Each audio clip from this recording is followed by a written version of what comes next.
Prosseguindo no estudo da arqueologia do mundo bíblico 2, vamos ao item 19 do nosso livro, os Ixos e os carros de guerra.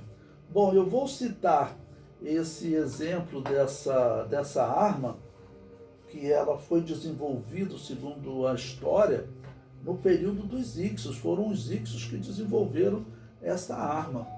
E essa arma ela vai se tornar dominante para os reis, depois dos Ixos, fazerem as suas guerras e se tornarem os riquíssimos, né, que serão depois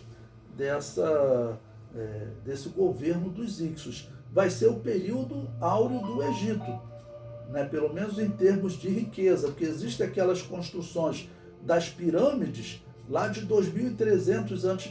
Depois disso, não existe grandes construções. Eu mostrei para vocês algumas pirâmides construídas depois do dilúvio, elas caíram, eram pirâmides que não eram tão grandes quanto aquelas antigas. Agora, depois dos Ixos, ou seja, depois dos israelitas, depois que eles foram escravizados pelos egípcios, os egípcios fizeram guerras depois a muitos povos e venceram essas guerras por cerca de 80 anos, né? Por cerca de 80 anos, mais ou menos o período da vida de José.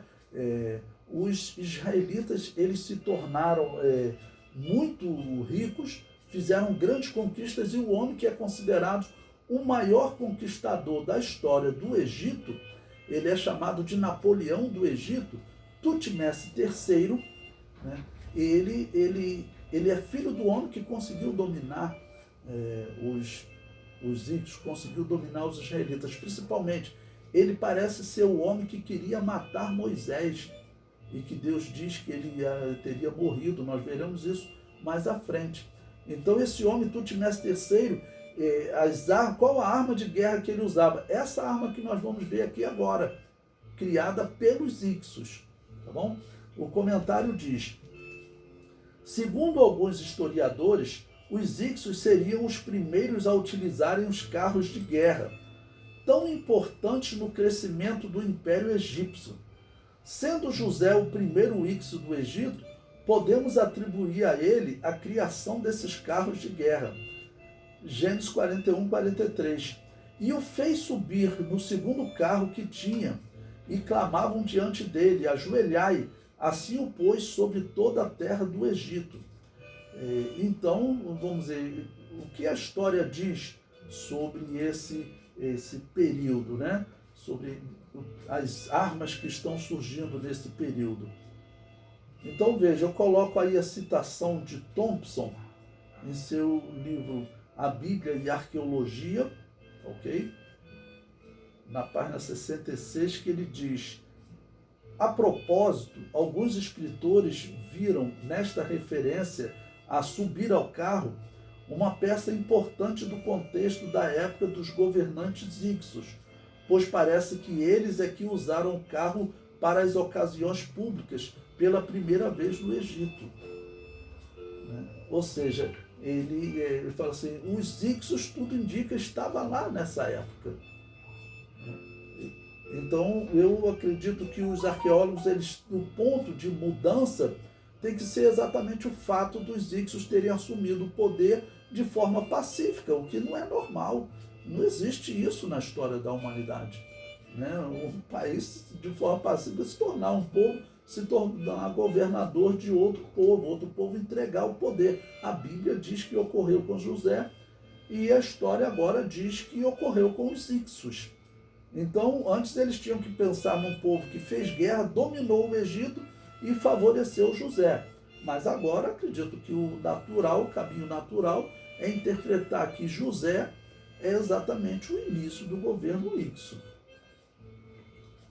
Pois bem, eu coloco aí também uma outra citação de Nicholas Grimman falando sobre os Ixos. Ele diz: a presença dos Ixos menos nefasta do que dizem as fontes egípcias posteriores irá deixar marcas profundas na civilização, cuja insularidade ela rompe para sempre. Né? Então veja, ele diz que os reis que vieram depois dos Hicsos, aqueles que conseguiram escravizar os Hicsos, eles falam muito mal dos Hicsos.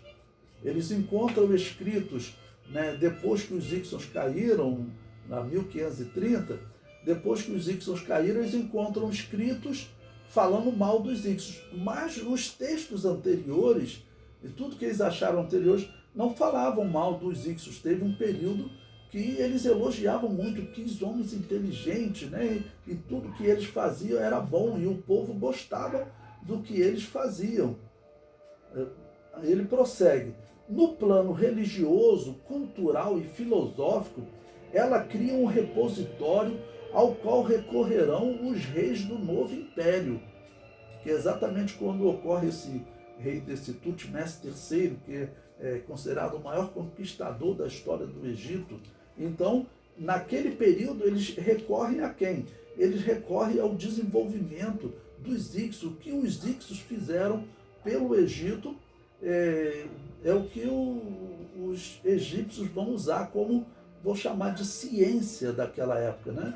Claro, tem a ciência moderna, mas era um tipo de ciência. Ele desenvolvia aquele carro ali, que foi assim, uma grande arma de guerra. Antes as pessoas tinham que vir normalmente com um cavalo, às vezes o indivíduo acertava até o cavalo, vamos dizer, para poder derrubar o cavaleiro. Agora eles tinham 2 cavalos correndo e 2 homens jogando flecha. Então era uma arma muito poderosa. Essa arma é comprovada. Ela mudou o mundo antigo. Os egípcios, esse Tutmés III, que foi o homem que fez a guerra e conquistou a região de Canaã, né, onde está Megido, esse homem, ele usou esses carros de guerra graças aos Hicsos. É isso que ele está comentando aqui. Ele prossegue. No domínio das técnicas, os aportes são incalculáveis, principalmente no campo militar, encabeçados pelo uso do cavalo atrelado, atestado pela primeira vez no reinado de Camose, ainda que o animal fosse conhecido e criado anteriormente no vale. Então ele diz o seguinte: até o uso desse animal, o uso do cavalo no Egito teria sido trabalho dos Hicsos. Existe até assim, uns trabalhos que são feitos sobre a importância do cavalo na história da humanidade, e a história diz que os cavalos eles foram fundamentais para o domínio do ser humano, infelizmente, sobre o outro, né?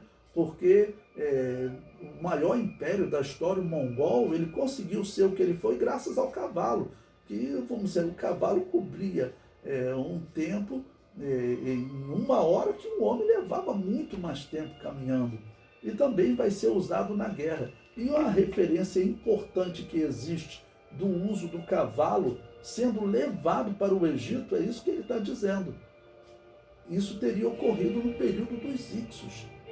Então dá para nós vermos como os israelitas foram bênção para os egípcios. Mas depois os egípcios, né, chegaram a um ponto, por isso que eu comparo ao momento de Hitler.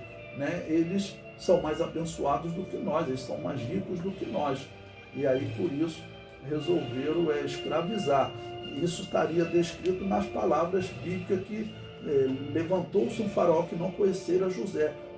Os anteriores, eles conheciam, confiavam, pelo menos, em tudo que José fazia, que seria um reinado justo, um governo justo. Bom, o artigo prossegue. Eles permitiram aos egípcios o acesso a novas tecnologias de armamentos nascidos da indústria do bronze, que vão permitir aos faraós do novo império tomar a dianteira dos seus concorrentes orientais. Então, os hititas, que viviam lá na região da Turquia, ao norte de Canaã, eram os hititas, diz a história, que eles foram grandes rivais dos egípcios. E os egípcios conseguiram enfrentá-los. Um grande diferencial foi exatamente o carro de guerra. Né? E esse confronto ocorreu já no tempo de Ramsés II, aquele faraó famoso, cerca de 250 anos depois do Êxodo. Mas tudo nessa época foi fundamental o desenvolvimento desse carro de guerra. E pensar que isso pode ter sido desenvolvido por José, porque foi desenvolvido, o que eles dizem, na época dos Hicsos. Foram os Hicsos que levaram os animais para lá. Então, aqui eles dizem que até tecnologias de armamentos, os israelitas os Hicsos israelitas que desenvolveram. Bom, ele cita aqui o nome agora de 3 reis Hicso, tá bom? Chamado Salites, que seria o primeiro de todos, o que se tornou realmente governador, né? Salites, um segundo Xenxe e o terceiro Xareque. Governa durante 21 anos a partir de Mênfis, provavelmente um reino que inclui o delta e o vale, até Gebelém, assim como as rotas de caravanas que permitem a ligação com seus aliados núbios. Esse estado de coisas irá durar até o reinado de Apófis I, esse homem que foi um dos últimos, o que eles dizem, teria sido o penúltimo governador Hicso. Tá bom? O último provavelmente vai ser Apófis II, mas dos Hicsos que se destacam, esse homem chamado Apófis I. E eu concluo, José, homem sábio e abençoado por Deus, fortaleceu o Egito de modo a permitir que eles se tornassem a grande potência que serão no período chamado Novo Império. Ok? Bom, então, depois de José, depois dos Hicsos, depois de José, depois desse governo dos Hicsos, quando acaba esse período, que eles são escravizados, vem um período que é chamado período áureo, em termos de riqueza do Egito. Por quê? O Egito agora tinha essa tecnologia, veja a expressão que ele usou aqui, as novas tecnologias de armamento desenvolvido pelos Hicsos. Então, os egípcios terão esse armamento e agora eles vão usar essas armas e vão escravizar os povos. E esse homem chamado Tutmés III, ele parece que foi o único faraó que conseguiu chegar até a região da Mesopotâmia. Teria sido o único faraó que chegou até a região da Mesopotâmia, e nenhum outro teria conseguido. Tudo isso logo no período pós-Hicso, ou seja, foi um período que eles levaram grande vantagem sobre os outros povos que não tinham essas armas. Então ficavam lá, por exemplo, os cananeus na Batalha de Megido, próximo de 1500 a.C., que foi essa batalha. Então estão lá nessa batalha e vem correndo aquele carro, puxado por 2 cavalos, que ia chegar atropelando a formação deles, e eles levando flechada. Então foi uma arma decisiva. Quem teria criado essa arma, segundo esses historiadores? Os Hicsos. E como eu disse, tudo indica que os Hicsos são os israelitas. Então isso mostra que os israelitas foram uma grande bênção para os egípcios.